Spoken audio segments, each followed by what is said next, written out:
সাহাবায়ে কেরাম কয় নবী গো, ও দয়ার নবী, মায়ার নবী, রাহমাতুল লিল আলামিন নবীজি, আপনার কাছে জানতে চাই বান্দা কতদিন কবরের মধ্যে নামাজ আদায় করবে? আমার নবী কয় যতদিন পর্যন্ত সূর্য পশ্চিম আকাশে না উঠবে, যতদিন পর্যন্ত মানুষের চূড়া থেকে পানি না বের হবে, যতদিন পর্যন্ত মানুষগুলা আল্লাহকে ভুলে না যাবে, ততদিন পর্যন্ত মানুষ আল্লাহর কুদরতি কদমে সাজদা দিবে। ও নবী, ওই সময় কোন সময়? আমার নবী কয় কিয়ামতের পরবর্তী হাসরের ময়দানের জায়গা, যেই জায়গার মধ্যে মানুষ গামের সাগরে সাঁতার কাটবে। নবী গো, ওই সময় কোন সময়? আমার নবী কয় ওই সময় হইল যেই সময় সকল মানুষ উলঙ্গ থাকবে। ও নবী, বুঝলাম না মানুষ কেমনে উলঙ্গ থাকবো? একজনকে আরেকজনকে দেখবো না। আমার নবী কয় গুনাহ করার কারণে তাদের মাথার উপরে 12 সূর্যের তাপ যখন পইরা যাইব, ওই মানুষ সহ্য করতে পারবে না। মানুষ সূর্যের তাপটা সহ্য না করতে পাইরা উপরের দিকে তাকায়া থাকবো, মানুষের চেহারাটা ঝলসে যাবে, মানুষ চোখ দিয়ে একজন আরেকজনকে দেখতে পারবে না। নবী গো, ওই হাসরের ময়দানে মানুষ এমন পিপাসার্ত হইয়া যাবে। কেমন পিপাসা? বলে পানির জন্য হাই হাই হাই হাই করবে, মানুষগুলা পানি পাইবে না। নবী গো, কেমনে বাঁচবো? আল্লাহর নবী কয় একটা লোহার গরম পাত্রের মধ্যে অন্যান্য জাহান্নামীদের রক্ত পুষ্পুরেয়া ওই বান্দাটাকে খাইতে দেওয়া হবে। বান্দা, দুনিয়ার পানির মধ্যে একটা পোকা পড়লে ওই পানি তুমি মুখে লও না, কিন্তু রক্ত পুষ কেমনে খাইবা?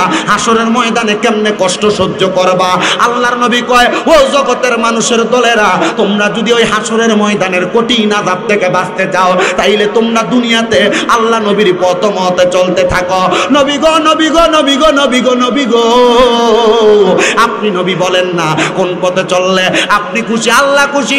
আল্লাহর নবী কয় ইল্লাল্লাযীনা আমানু ওয়া আমিলুস সলিহাতি ওয়া তাওয়াসাউ বিল হাক্কি ওয়া তাওয়াসাউ বিস সবর। এক নাম্বার ইমানদার হয়ে যাও, দুই নাম্বার নেক আমল করনেওয়ালা হয়ে যাও, হকের পথে থাকো, ধৈর্য ধারণ কইরা মরণ পর্যন্ত ঈমানের সাথে জীবন যাপন করো। দেখবা তোমার মরণ হবে ঈমানের দৌলতওয়ালা মরণ। আপনারা বলেন ঈমানের দৌলত নিয়ে আমরা সবাই মরতে চাই কি চাই না? যখন কোন কবরের মধ্যে আগুন জ্বলে, মানে কোন ওই কবরবাসীকে আযাব দেওয়া হয়, ওই আযাবটার এমন ভয়ঙ্কর আওয়াজ, কুকুর পরীক্ষা করার জন্য কোন কবরের উপরে এটা দেখার জন্য কুকুর পরীক্ষা করতে থাকে। ও বন্ধু, কারণ ওই কবরবাসীর আযাব দুই প্রকার জাতি শুনতে পায় না, জিন জাতি এবং মানব জাতি। আমরা মানব জাতি, জিন জাতি শুনে না, কিন্তু কবর কিন্তু আরেকটা জাতি। এবার মনোযোগ দিয়ে বয়ানটা শোনার চেষ্টা করেন। আল্লাহর হাবিব সাল্লাল্লাহু আলাইহি ওয়াসাল্লামের প্রখ্যাত হাদিস বিশারদ হযরত জাবির ইবনে সামুরা রাদিয়াল্লাহু তাআলা আনহু হাদিস বর্ণনা করেন। তিনি বলেন, আমি আমার নবীজির জবান মুবারকের মধ্যে বলতে শুনলাম, নবী আমার বলতেছে, দুনিয়ার জমিনের মধ্যে যখন কোনো বেঈমান বান্দা মারা যায়, কোনো বেআমল বান্দা মারা যায়, কোনো গুনাহগার বান্দা মারা যায়, মারা যাওয়ার পরে ওই বেঈমান বেআমল বেঈমান বান্দাটা কবরে যাওয়ার পরে, কবরে যাওয়ার আগবর্তী সময় বান্দার রূহটা নিয়ে ফেরেশতারা আলমে আরোহার দিকে যখন রওনা করে, এমন টাইমে গুনাহগার বান্দাটা জবাব দেয়, ও ফেরেশতারা, তোমরা আমার দেহটা রূহটা নিয়ে তোমরা কেন এত তাড়াতাড়ি চলে যাচ্ছ? ফেরেশতারা ঈমান বেঈমান বান্দা গুনাহগার বান্দাকে প্রশ্ন করে, এ গুনাহগার বান্দা, তোমার রূহটাকে জাহান্নামের আগুনের মধ্যে ফেলা হবে, তোমার রূহটাকে শাস্তি দেওয়া হবে। এবার বেঈমান বান্দার পক্ষ থেকে আওয়াজ দেয়, আমার জন্য যে যন্ত্রণাদায়ক শাস্তি আল্লাহ রেডি করে রাখছে, যদি তোমরা ফেরেশতারা জানতা তাহলে এত তাড়াতাড়ি আমার রূহটা নিয়ে যাইতা না, অতি দ্রুত যাইতা না, তোমরা আস্তে আস্তে করে আমার রূহটা নিয়ে যাইতা। কিন্তু আল্লাহর হাবিবের কাছে জাবির ইবনে সামুরা প্রশ্ন করে, ইয়া রাসূলুল্লাহ, ইয়া হাবিবাল্লাহ, নবী গো, আপনার কাছে জানতে চাই, বেঈমান বান্দা গুনাহগার বান্দার রূহে না এমন কথা বলে, কিন্তু যারা নামাজ পড়ে, রোজা রাখে, হজ করে, যাকাত দেয়, দান সদকা করে, আল্লাহ আপনার ইবাদত করে, ওই বান্দার রূহটা কেমন কথা বলে আপনার কাছে জানতে চাই। আমার নবী আবার চোখের পানিগুলো ছেড়ে দিয়ে কান্না করতেছেন। আমার নবী ডাক দিয়া কয়, ও আমার জাবির ইবনে সামুরা, শুইনা নাও, কোন ইমানদার বান্দা যখন মারা যায়, ইমানদার বান্দা মারা যাওয়ার পরে যখন ফেরেশতারা ইমানদার বান্দার রূহটা নিতে আস্তে আস্তে নিয়ে যায়, ইমানদার বান্দা ফেরেশতাদের সঙ্গে একটা কথা বলতে থাকে। ইমানদার বান্দা ডাক দিয়া কয়, ফেরেশতা,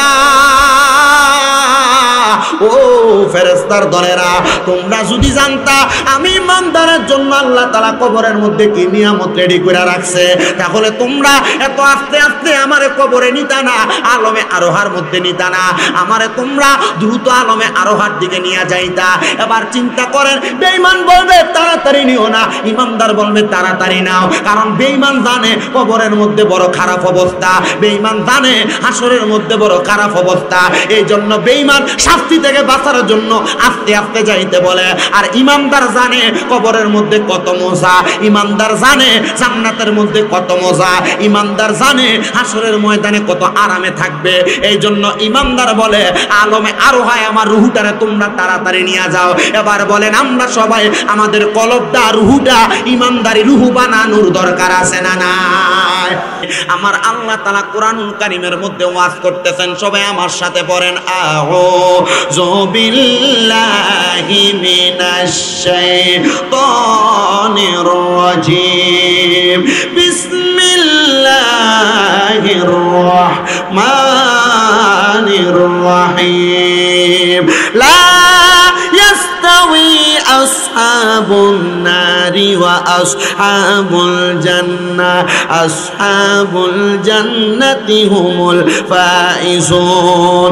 জবান খুলে উচ্চ কণ্ঠে জোরে জোরে পড়েন না আল্লাহু আকবার।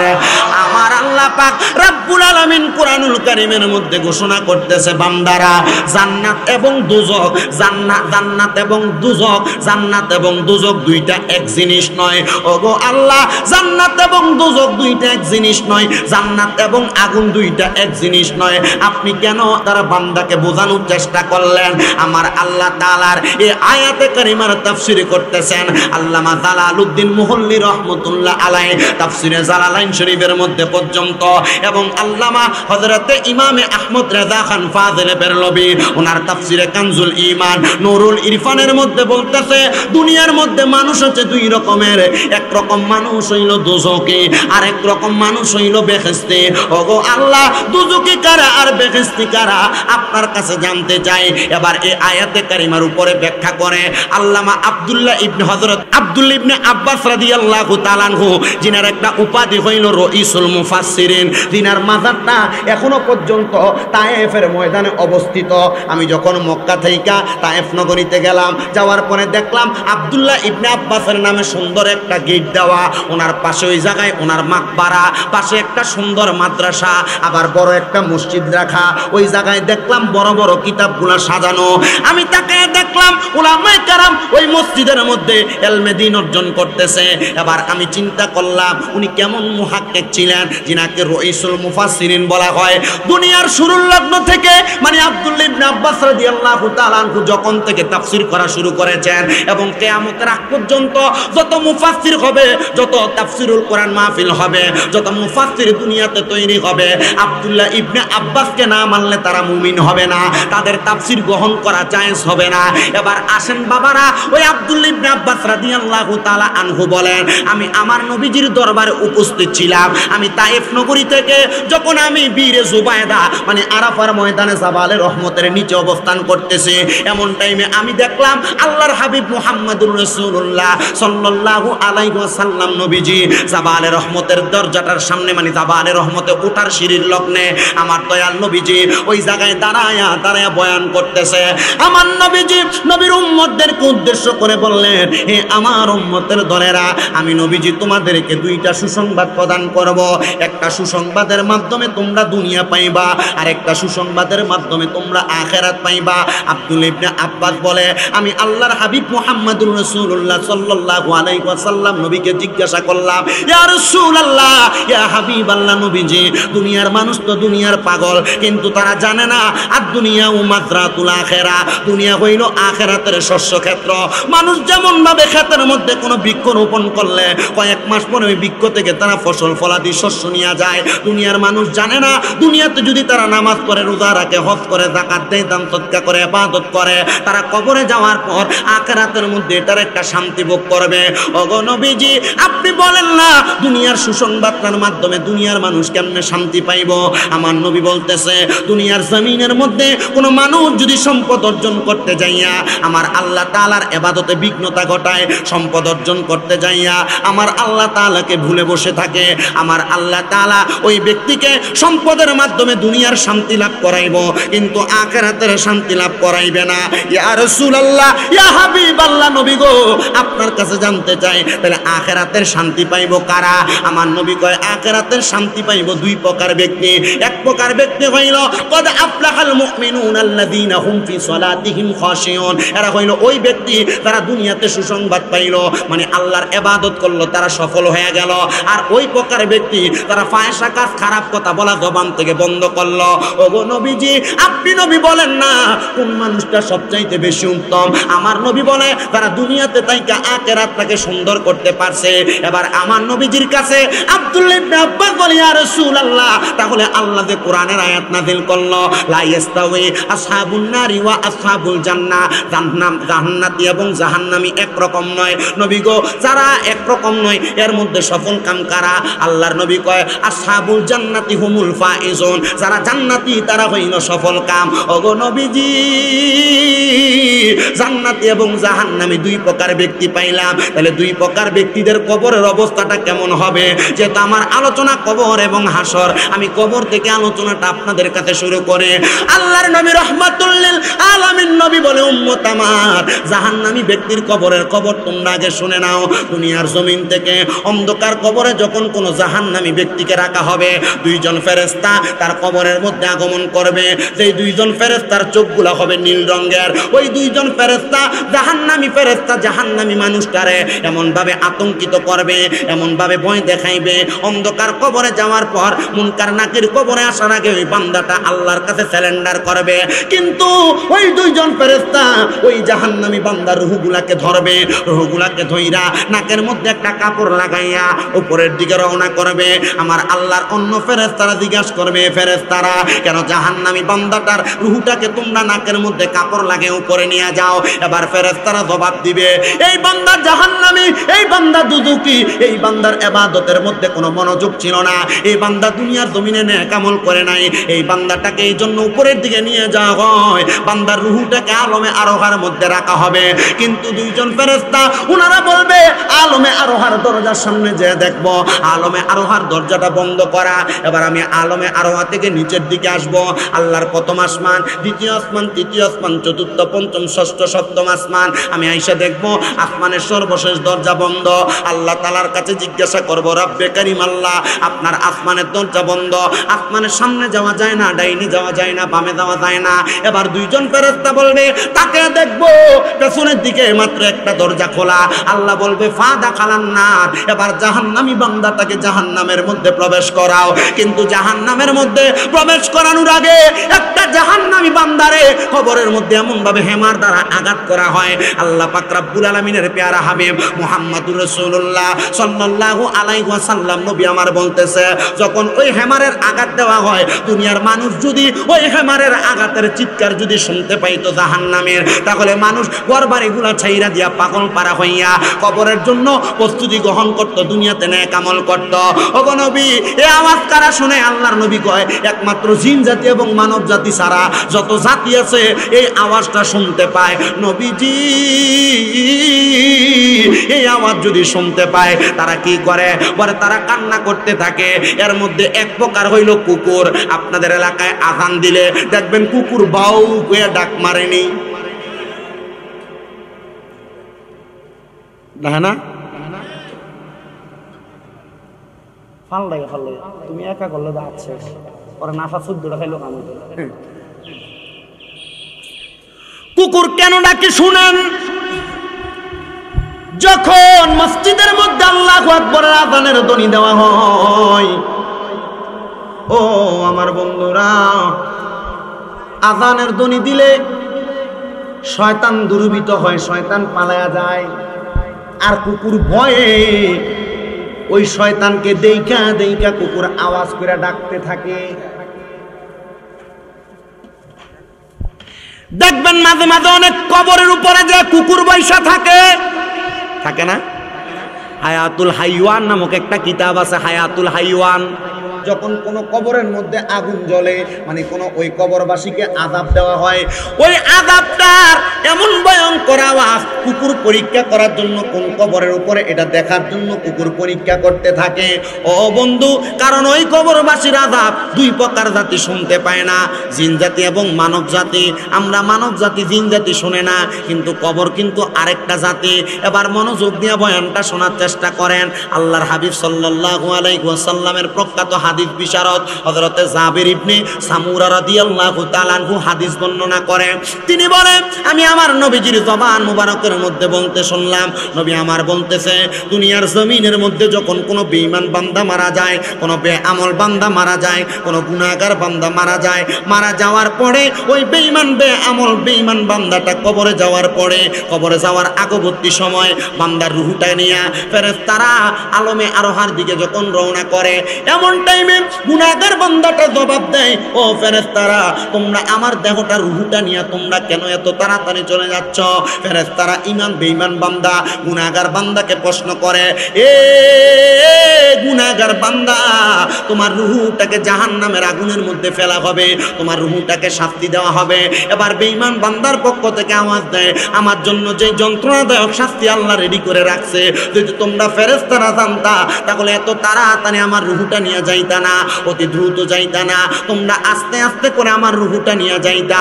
কিন্তু আল্লাহর হাবিবের কাছে জাবির ইবনে সামুরা প্রশ্ন করে, ইয়া রাসূলুল্লাহ, ইয়া হাবিবাল্লাহ, নবী গো, আপনার কাছে জানতে চাই, বেঈমান বান্দা গুনাহগার বান্দার রূহে না এমন কথা বলে, কিন্তু যারা নামাজ পড়ে, রোজা রাখে, হজ করে, যাকাত দেয়, দান সদকা করে, আল্লাহ আপনার ইবাদত করে, ওই বান্দার রূহটা কেমন কথা বলে আপনার কাছে জানতে চাই।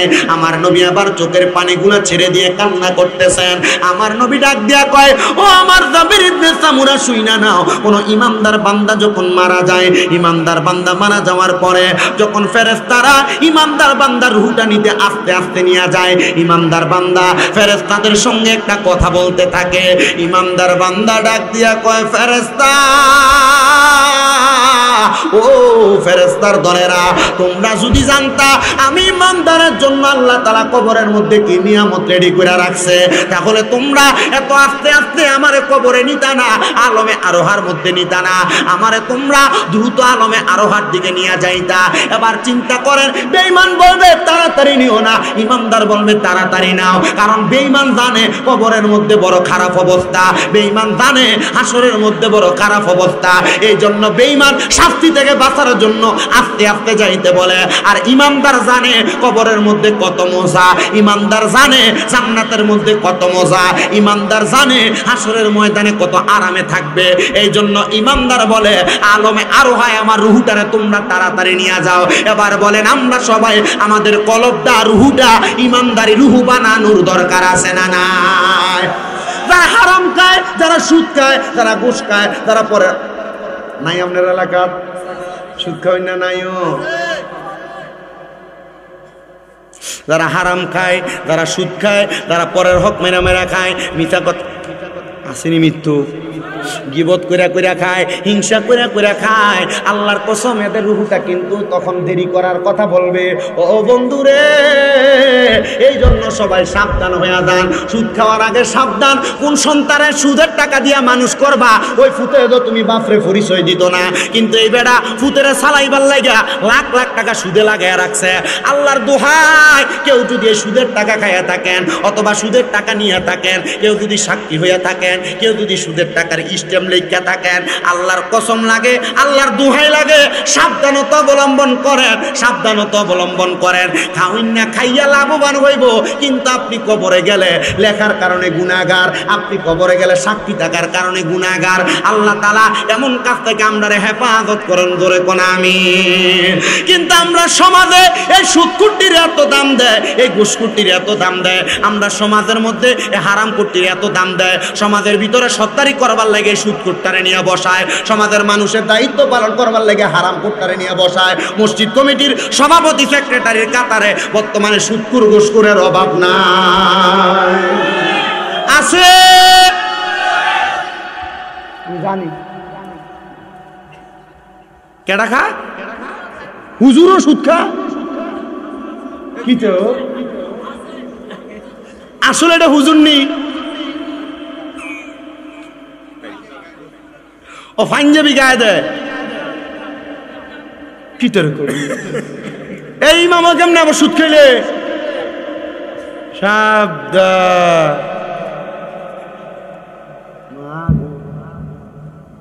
এটা আমরা ইমাম বানান কেমনে? আল্লাহ আমরারে বোঝার তৌফিক দান করুন, জোরে বলেন আমিন। আমিনের নমুনা কয় আছেন আপনারা ফ্যান্ডেল দুই একজন। আচ্ছা তোমার কইছি কইতি মেলামের হালাইতেন বেটা আছে, এটা তো বুঝতেছি আমি আমাদের নমুনা আসলে আছে। এরা বাথরুমের ময়লার কীট পতঙ্গ যেমন এই সুদখোর ঘুষখোর গুলা সমাজের এমন কীট পতঙ্গ। সমাজটাকে নষ্ট এবং ধ্বংস করার জন্য সুদখোররাই যথেষ্ট, সমাজটাকে ধ্বংস করার জন্য হারামখোরগুলা যথেষ্ট। মানুষের প্রতি অত্যাচার নিপীড়নের মাধ্যমে এরা হারামও খাইব, নিপীড়নও করব, অত্যাচারও করবে। আল্লাহর কসম দুনিয়াতে ছাড় পাইলে আল্লাহর কাছে ছাড় পাবে না।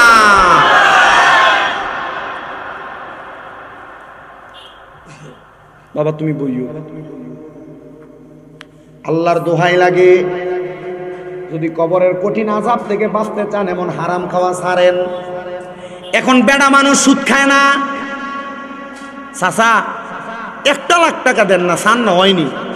কাকা আমার কি কামাই রুজি আছে? আসলে কামাই রুজি নাই।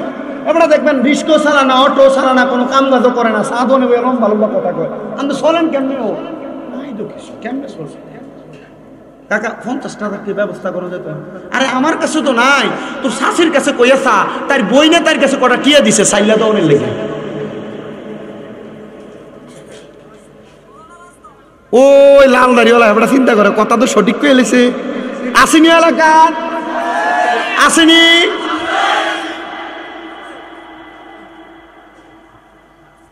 কম খায় না, বেশি খায়। আবার এমন দেখবেন বহুত সুদখোর নামাজি আছে, 5 ওয়াক্ত ইমামের পেছন দিয়ে দাঁড়া। হ্যাঁ আমরা এলাকা থেকে আছে, আমরা এলাকার 5 ওয়াক্ত নামাজ পড়ে।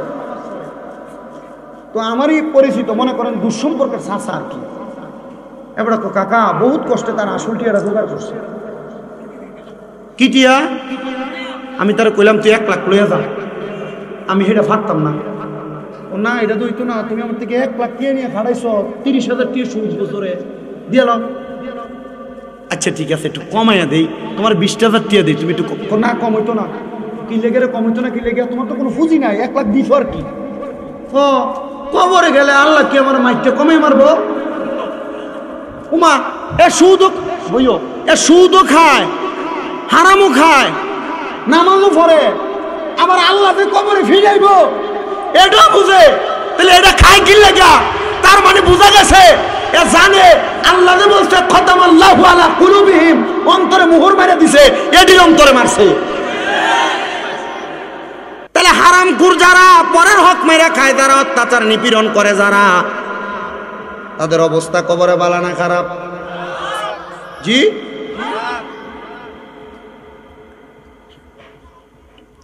এবার কবরে কঠিন আযাব, হেমারের আঘাত, নীলচক্ষুওয়ালা দুজকের আযাবওয়ালা ফেরেশতা।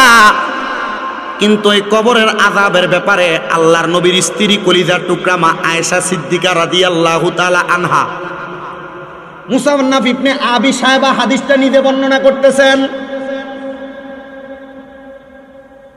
উনি বলতেছেন আম্মা জান আয়েশা সিদ্দিকার কাছে একবার একজন ইহুদি আসলেন। ইহুদি আয়েশা বলেন, ওগো মা আপনি আমার সামান্য সহযোগিতা করেন। আম্মা জান আয়েশা সিদ্দিকা বলেন, আমি তাকে সহযোগিতা করলাম, সে আমাকে দোয়া করলো, আল্লাহ তাআলা আপনাকে কবরের কঠিন আযাব থেকে রক্ষা করুন। তবে একটা কথা আগে শোনেন, মাসালা সাবেত করেন, আকীদা শুদ্ধ করেন। নবীর স্ত্রী নবীর কন্যা, নবীর সন্তান কেউ কবরের আযাব জাহান্নামের স্পর্শ পাবে না, কারণ তারা জান্নাতি। তারা কি? ইহুদি বললেন, আল্লাহ তাআলা আপনাকে কবরের কঠিন আযাব থেকে রক্ষা করেন। মা আয়েশা সিদ্দিকা আবার ওনার জবান দিয়ে বলতেছেন, ইহুদি হওয়ার কারণে সে তার নিজের কথা বললেন, ধর্মের কথা বললেন। আম্মা জান আয়েশা বললেন, তখন পর্যন্ত আমি কবরের আযাব সম্পর্কে অবগত না। কিছুক্ষণ পরে আমার হুজরার মধ্যে রহমাতুল্লিল আলামিন নবী আগমন করলেন। আমি আল্লাহর হাবিবের কাছে প্রশ্ন করলাম, ইয়া রাসূলুল্লাহ, ইয়া হাবিবাল্লাহ, নবীজি, কবরের আযাবটা কি? কবরের বা এমন কোনো কিছু কি আছে যা কবরের আযাব? নবী আমার বলে, আয়েশা শোনো, কবরের আযাব কি? ওই কবরে যখন কোনো বান্দাকে রাখা হয়, বান্দাটা কবরের মধ্যে যাওয়ার পরে ফেরেশতারা ওই বান্দাদের সাথে দুই রকমের আচরণ করে। এক নাম্বার ভালো আচরণ, দুই নাম্বার খারাপ আচরণ। ভালো আচরণ পাইলে বান্দা জান্নাতি, খারাপ আচরণের কারণে বান্দা দুজকি।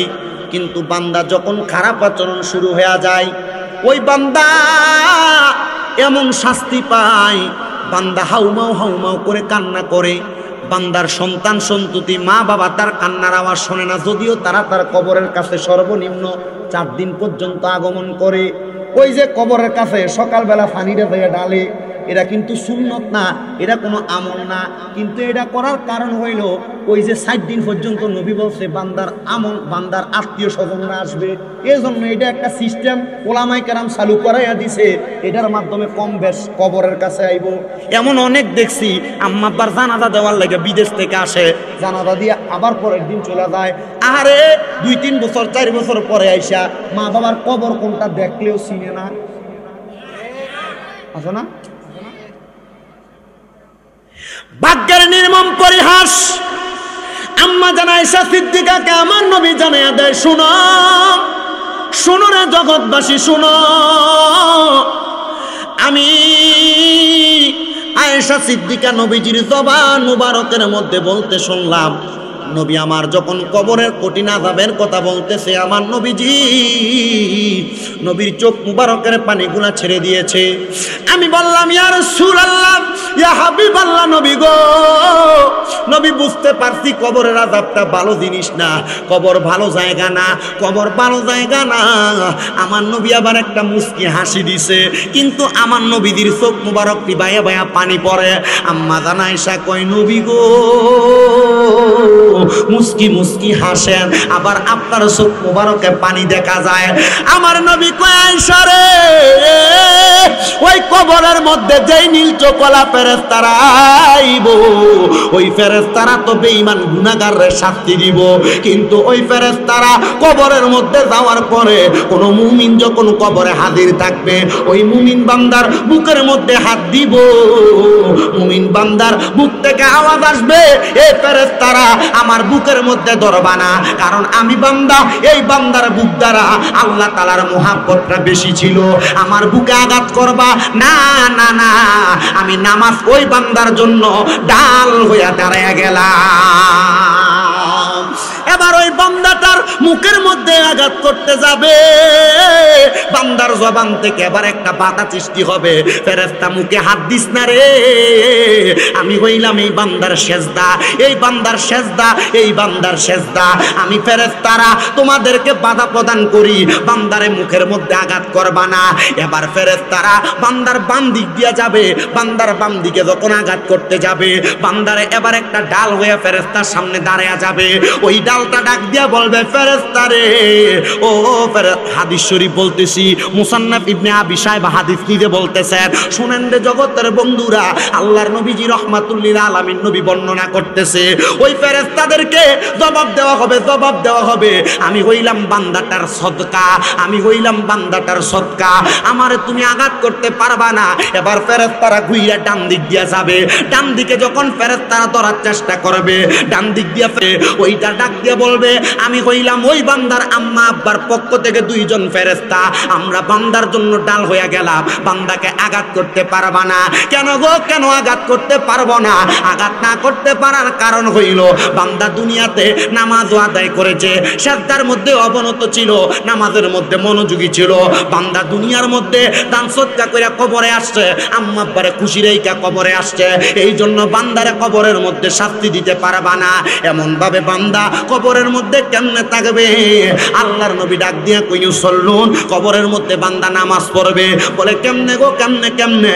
আল্লাহর নবী বর্ণনা করতেছে, আমি যখন মেরাজে যাইতেছি, যাওয়ার সময় দেখলাম মুসা নবী ওনার কবরে নামাজ পড়ে, ঈসা নবী ওনার কবরে নামাজ পড়ে, দাউদ নবী ওনার কবরে নামাজ পড়ে, সব নবীরা কবরে নামাজ পড়ে। আমি যখন বাইতুল মুকাদ্দাসে গেছি, আমি যাইয়া দেখলাম কবরে আর কোনো নবী নাই, সব নবীরা বাইতুল মুকাদ্দাসে দাঁড়াইয়া রইছে।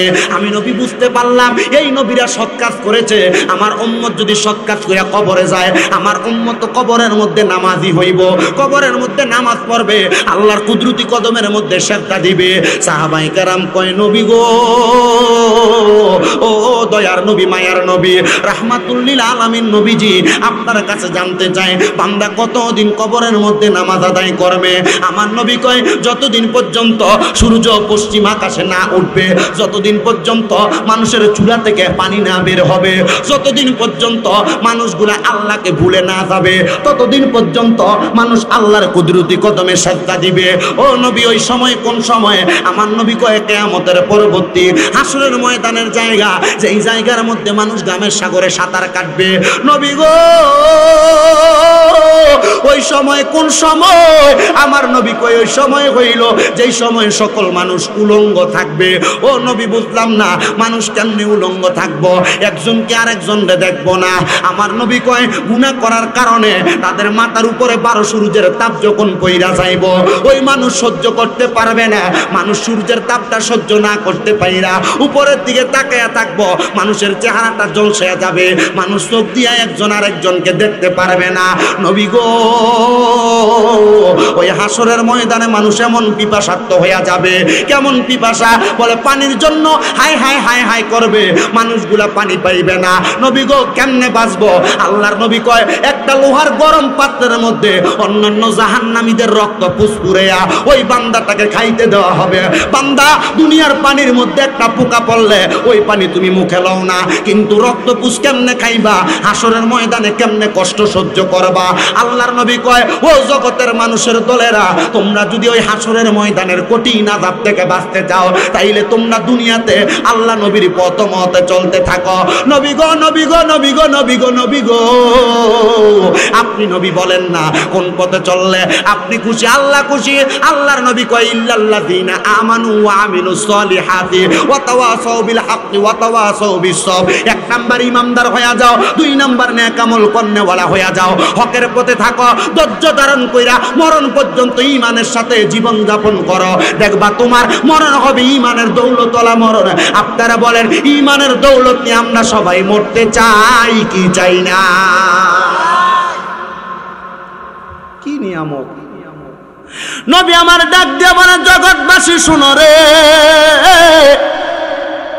ওই হাসরের ময়দানে মানুষের কত কঠিন পরিস্থিতি। আমি নবীজি রাহমাতুল লিল আলামিন নবীজি হাসরের ময়দানের পশ্চিম দিক থেকে যখন হাসরের ময়দানে আগমন করব, তাকে দেখবো আমার অনেক উম্মত দাঁড়ানো। আমার উম্মত গুলার চেহারাটা কেমন মলিন মলিন হয়ে গেছে। মা বাবা মারা গেলে সন্তানের চেহারার মধ্যে যেমন একটা এতিম এতিম ভাব, আমার উম্মতের চেহারার মধ্যে এমন একটা এতিম এতিম ভাব। ও বন্ধু, কেন তুমি দুনিয়াতে গুনার কর্ম করো? ও বন্ধু, কেন তুমি দুনিয়াতে নামাজ ছাড়ো? বন্ধু আমার, কেন তুমি দুনিয়ার জমিনের মধ্যে হিংসা বিদ্বেষ করো? আল্লাহর নবীর আরেকটা হাদিস আমি আপনাদেরকে শোনাই, ভালো লাগবে। নবী রাহমাতুল লিল আলামিন নবীর হাদিস শরীফ, হযরতে মুআয ইবনে জাবাল রাদিয়াল্লাহু তাআলা আনহু বলে, আমি আমার নবীজির দরবারে বসা, আমার নবীজির দরবারে যখন বসা, আমার নবী মানুষকে হেদায়েতের দাওয়াত দেয়। এমন টাইমে একজন ইহুদি আইসা আল্লাহর হাবিবের কাছে বলে, ইয়া রাসূলুল্লাহ, আমার মা বাবা আপনার কদমে কোরবান হোক, আমার মা মুসলমান, আমার বোন মুসলমান, আমার আব্বাজান মুসলমান ছিলেন, মারা গেছে, কিন্তু আমি ইহুদি। নবীজি আমি একজন খ্রিস্টীয়, আপনি আমার এই মুহূর্তে কালিমা পড়াইয়া দেন। বলে কারণ কি? নবীজি আমার মা যখন নামাজ পড়ে, আমার আব্বাজান যখন নামাজ পড়তো, আমার বোন যখন ইবাদত করে, আমার কাছে বড় ভালো লাগছে। ও নবীজি আপনি আমার কালেমা পড়াইয়া দেন। এবার আমার নবী তারে কালেমা পড়াইলা, ইলাহা ইল্লাল্লাহ মুহাম্মাদুর রাসূলুল্লাহ সাল্লাল্লাহু আলাইহি ওয়াসাল্লাম। এবার ইহুদি তার বাড়ির মধ্যে প্রবেশ করলেন, কিন্তু কয়েকদিন যাওয়ার পরে ওই ইহুদির যেই বোনটা ইসলাম ধর্ম গ্রহণ করছে, আমরা সবাই তো মুসলমান দাবি করি, আমরা সবাই তো মুমিন দাবি করি, কিন্তু কতটুক মুসলমানিত্ব আছে আমরা কেউ বলতে পারবো না, কতটুক ঈমান আছে আমরা কেউ বলতে পারবে না।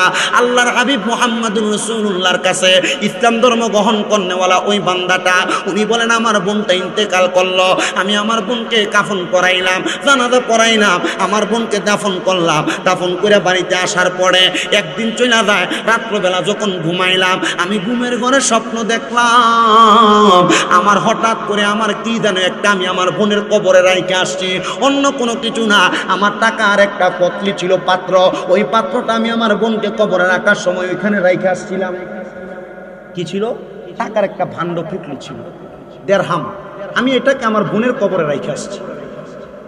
উনি বলতেছে আমি আমার বোনের কবরে এটা যখন রাইখে আসছি, আমার কাছে চিন্তা লাগলো আমার এত সম্পদ না, রাহমাতুল্লিল আলামিনের কাছে জিজ্ঞাসা করি যে কবর আর খোঁড়া যাবে কিনা। মাসালা যে সাবেত হয়, ময়না তদন্ত যে করে, এ কবর কেন করে? না করা উত্তম, তবে করতেছে আসামি বাড়ি করার জন্য, করে না? আর এখন আর কবর লাশ তোলা লাগে না, জিন্দা মানুষে আয়না ঘরে ঢুকে ঢুকে লাশ বানাইলেছে। কথা না কেন? জালিম সব জায়গায় নির্যাতিত, জালিম সব জায়গায় অবাঞ্ছিত, তবে একটু দেরি আর একটু আগে। জুলুম পূর্বে কেউ করেছে, এখন আবার কেউ করবে, মনে করবেন না যে এটাও করে আবার পার পাওয়া যাবে। এ জুলুম যখনই শুরু হয় তখনই আল্লাহর পক্ষ থেকে এদের উপর একটা লানত শুরু হয়, শুধু একটু ফটতে দেরি হয়। এই জন্য মুসলমান নামাজ পড়ে আল্লাহর কাছে দোয়া করবেন, আল্লাহ আমরা জুলুমের শিকার হইতে চাই না। তো জুলুমের শিকার যদি না হইতে চান, বাংলাদেশে একটা কোরআনের আইন চালু হওয়া দরকার। তো কোরআনিক আইন তো চালু হচ্ছে না, ইসলামী শাসনতন্ত্র তো বাংলার সমাজে চলছে না, মানুষ পাচ্ছে না। আল্লাহ যেন এমন একজন ইসলাম প্রিয় মানুষকে বাংলার সমাজ পরিচালনা, বাংলার দেশ পরিচালনার জন্য নির্ধারণ করে। আমিনের আওয়াজ নাই তো, কারণ বাংলাদেশের মানুষ পাঁও ছাটা গোলাম হয়ে গেছে, যার পাঁও ছাড়তে পারে তার পিছনে দৌড়ায়।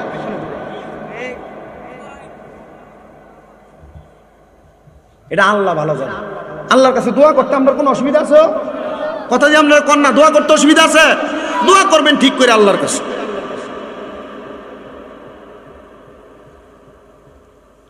তুমি রাহমাতুল্লিল আলামিন নবীর কাছে গেছে, নবীজি আমি তো আমার একটা দেড়হামের পুটলি এখানে রাইখে আসছি, ইয়া রাসূলুল্লাহ এখন আমার তো পয়সার দরকার, নচেত আমি আমার ঋণ পরিশোধ করতে পারবো না। নবীজি বলছে কবর খুঁড়ে ফেলো, খুঁড়ে তুমি তোমার জিনিসটা নিয়ে আসো। ওই ব্যক্তি বললেন আমি কবর খুললাম, আমার সঙ্গে মুয়াজ ইবনে জাবালকে নিয়ে গেলাম।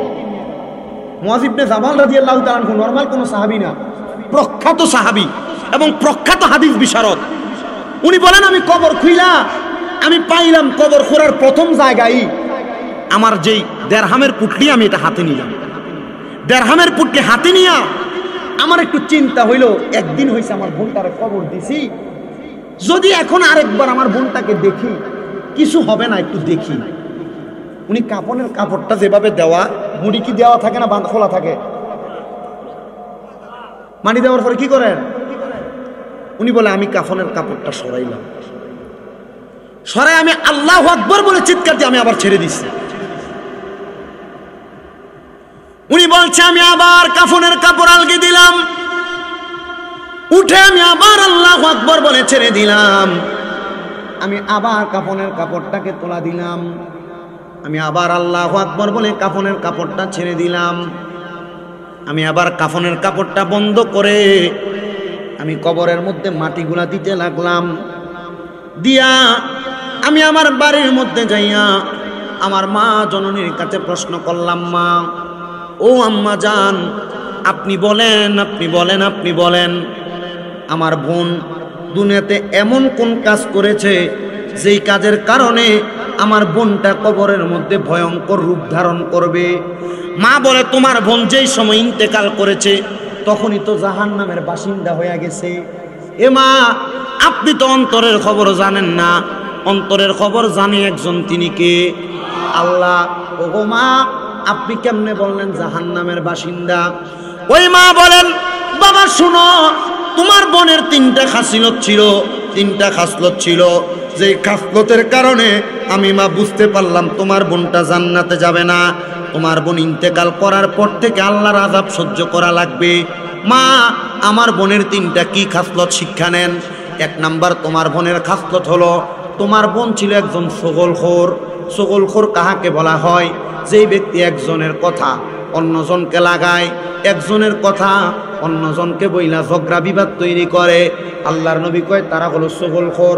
তোমার বোনের এক নাম্বার স্বভাব ছিল ছগলখোর, কিন্তু মেয়েটা মুসলমান ছিল। তাহলে এটা কি নামে মুসলমান না কামে? মারহাবা, জোরে। তোমার বোনের দুই নাম্বার স্বভাব, যখন এলাকার মানুষ শুয়া যাইতো দরজা বন্ধ করে ফেলতো, তোমার বোন মানুষের ঘরের দরজা ফাঁকা কইরা কান লাগাইয়া তাদের গোপন কথা শোনার চেষ্টা করত।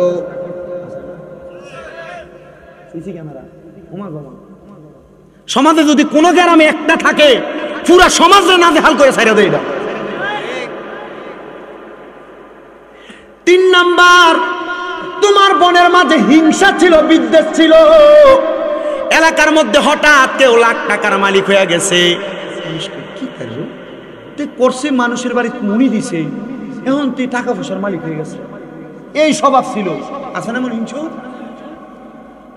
আল্লাহর নবী বলে তোমার বোনের তিন স্বভাব। মুসান্নাফ আবু সাইবা হাদিস এ নিয়ে বর্ণনা করেন।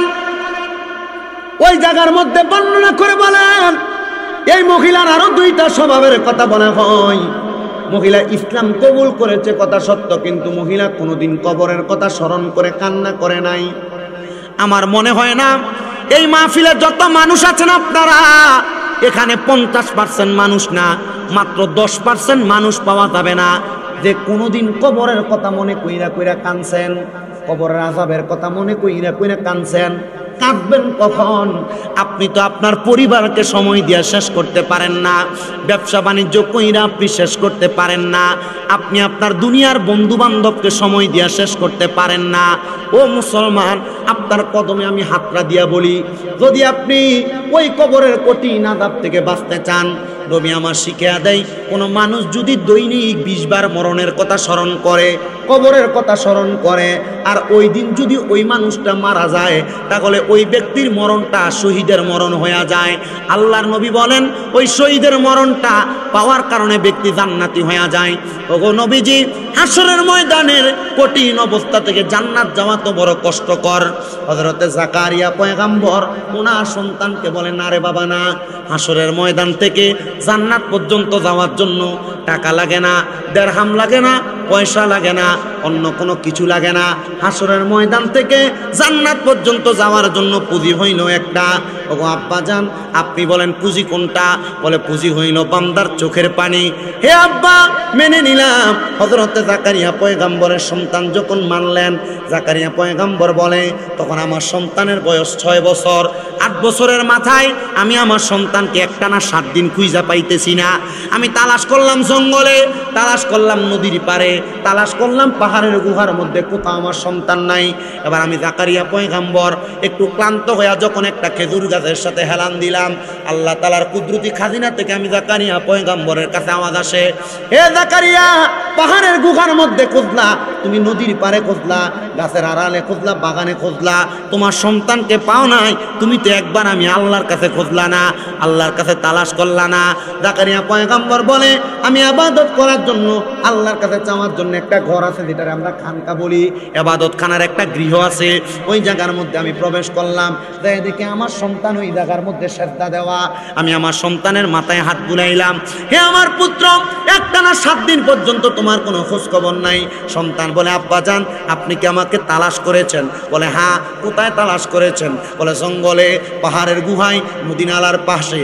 আব্বাজান আপনি একবারও কি আপনার মনিবের কাছে তালাশ করেন নাই? হে আমার সন্তান, 7 দিন পর্যন্ত এই জায়গার মধ্যে কি করো তোমার কাছে জানতে চাই। জাকারিয়া পয়গাম্বরের সন্তান ডাক দিয়ে কয়, আব্বা আমার যখন 6 বছর আপনি আমার একটা কথা বলতেন, হাসরের ময়দান থেকে জান্নাত পর্যন্ত যাওয়ার জন্য একটা মাধ্যম, ওই মাধ্যম হলো চোখের পানি। আজকে 7 দিন পর্যন্ত আমি চোখের পানি ফালায়া ফালায়া কান্দি, আব্বা আমি যেন জান্নাতের রাস্তা পাইতে পারে। নবীদের যেহেতু কোনো ভুল নাই, কোনো ভ্রান্তি নাই, নবীরা যেহেতু জান্নাতি মাসুম, তবুও কেন নবী কানলেন? উনি শিখিয়া দেয়, শিখিয়া দেয়, শিখিয়া দেয়। আমি কান্না কইরা আখেরি নবীর উম্মতরে এলান কইরা দিতেছি, তোমরা কবরের কথা, হাসরের কথা স্মরণ কইরা কইরা কান্দ। যদি কানতে পারো আমার আল্লাহ তাআলা তোমার জান্নাত প্রদান করবে। যদি তুমি কানতে পারো আল্লাহ তাআলা দুনিয়াতে এবং আখিরাতে নিয়ামত প্রদান করবে। দুনিয়া আখিরাতের নিয়ামত চাই, মা বাবারে কাবার দেয় না, মা বাবার মনে আঘাত দিয়া রাখছে। এমন অনেক সন্তান সোলাপুকুরিয়া, শশুরিয়া, আশেপাশে এলাকায় আছে না নাই? ও বন্ধুরে আমার, আপনাদের কদমের মধ্যে হাত দিয়া বলি, বয়ান যেহেতু শেষ করে দিচ্ছি, মুনাজাত হয়ে যাবে, শেষ বেলায় আপনাদের কাছে আমার আবদার হইল, যদি আপনি আখিরাতকে উজ্জ্বল বানাইতে চান, কবরের মধ্যে ফেরেশতাদের সামনে আপনি একটা ঢাল দাঁড় করাইতে চান, আপনারা যা কিছু করেন আর না করেন, আপনারা আপনাদের আম্মা আব্বার প্রতি একটা মায়ার নজর দিবেন, আম্মা আব্বার প্রতি ঘৃণার নজর দিবেন না। এমন অনেক সন্তান না ফিরে বসছে, আম্মা আব্বার মনের মধ্যে আঘাত দিয়ে আসছেন। আল্লাহর কসম রে মুসলমান, আম্মা আব্বার কলিজার মধ্যে আঘাত দিয়ে যদি মা ফিরে আসেন, এমন 100টা মাহফিল শুনলে আপনার কোনো লাভ হবে না। বলে, হুজুর কারণ কি? কারণ হইল আমার আল্লাহ তাআলা খুশি হয় কেমনে জানেননি? আল্লাহ তাআলা খুশি হয় রেদার রব্বি ফি রিদাল ওয়ালিদাইন, আম্মা আব্বার সন্তুষ্টির মাধ্যমে। যদি আপনি তাদেরকে কষ্ট দিয়ে এই মাহফিলের মধ্যে আসেন, তাহলে আমার আল্লাহ তো খুশি হবেন না। আল্লাহরে খুশি করার জন্য ওই আম্মা আব্বারে খুশি করার দরকার।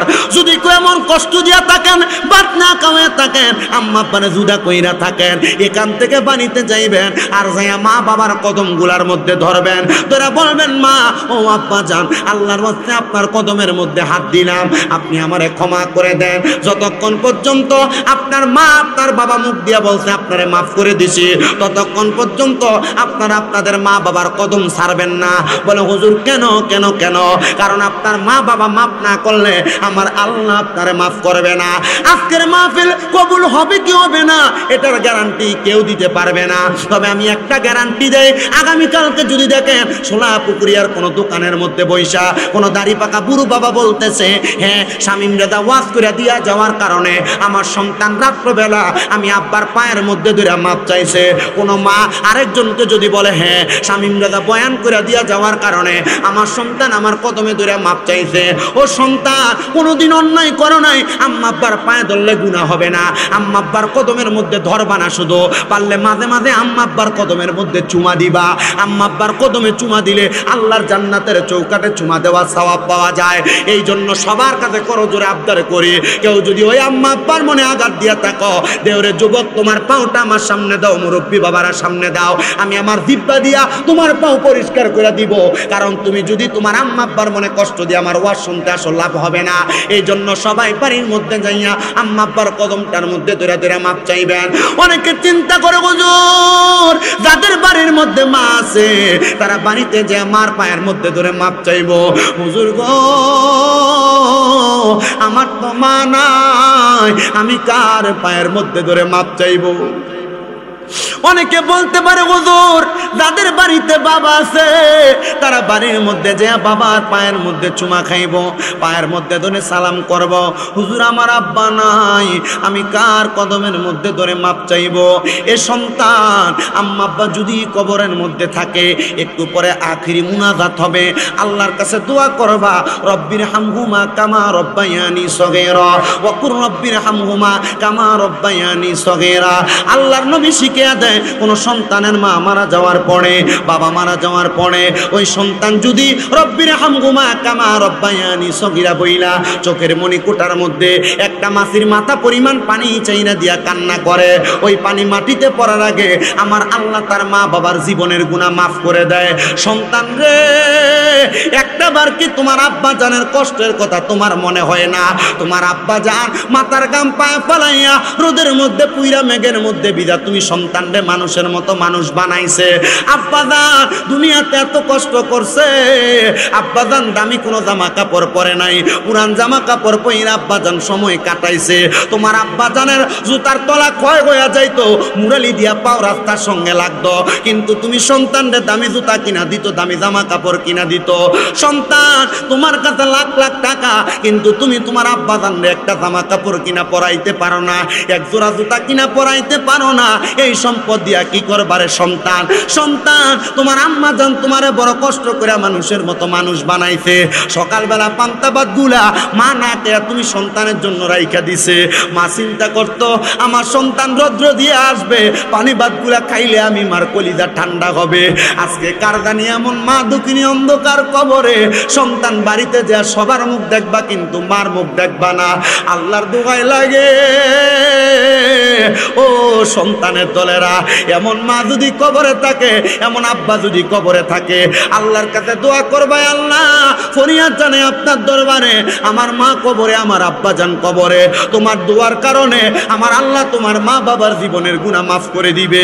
সন্তানের দলেরা আবদার জানায় রে, আবদার জানায়, তোমার আব্বা জান খায় নাই ভালো কোনো খাবার, রাস্তাঘাটে ফুটের মধ্যে কইরা তুমি সন্তানের জন্য নিয়ে আসছে, কিন্তু আজকে তোমার কাছে টাকা আছে, চায়ের দোকানে কত দাড়ি পাকা বুড়ো বুড়ো বাবাদেরকে দেখো, কিন্তু তুমি তোমার আব্বা জানের হাতে 100 টাকা হাত খরচের জন্য দিতে পারো না, আব্বা কবরে। সন্তান তোমার কাছে আবদার জানাই, ওই বাবা যদি কবরের মধ্যে থাকে, দোয়া করবা আমার আল্লাহ যেন তোমার আব্বারে মাফ করে দেয়, দোয়া করবা আমার আল্লাহ যেন তোমার মাকে মাফ করে দেয়। আল্লাহ নবী শিখিয়ে দেয়, কোনো সন্তান যদি তার মার জন্য বাবার জন্য মাত্র 1 দিরহাম খরচ করে, আল্লাহ তাআলা তার দিরহামটাকে লক্ষ গুণ বাড়ায়া দেয়। ও আমার এই সোলাপুকুরি এলাকার বাবাজিরা, বন্ধুরা গো, তারা মাহফিলে বসেছেন, যেহেতু এই জায়গার মধ্যে ফয়জানে মদিনা মডেল মাদ্রাসা, আমারে পূর্বে মাওলানা মফিজুল ইসলাম হুসাইনি হুজুর ইঙ্গিত করে গেছেন। এখানে আপনারা যারা আছেন, মুনাজাতের আগে আপনাদের সবার কাছে আমি একটা আবদার জানাইবো, আপনারা মাদ্রাসাটার প্রতি একটা মায়ার নজর করবেন, মাদ্রাসাটার প্রতি একটা দয়ার নজর করবেন, যেন মাদ্রাসাটা এই সোলাপুকুরিয়া শশিয়া এলাকার মধ্যে একটা দ্বীনি শিক্ষার পান কেন্দ্র হয়। আল্লাহ তাআলা ওই মাদ্রাসাটার উসিলায় আমাদেরকে মাফ করেন, জোরে পড়েন আমিন।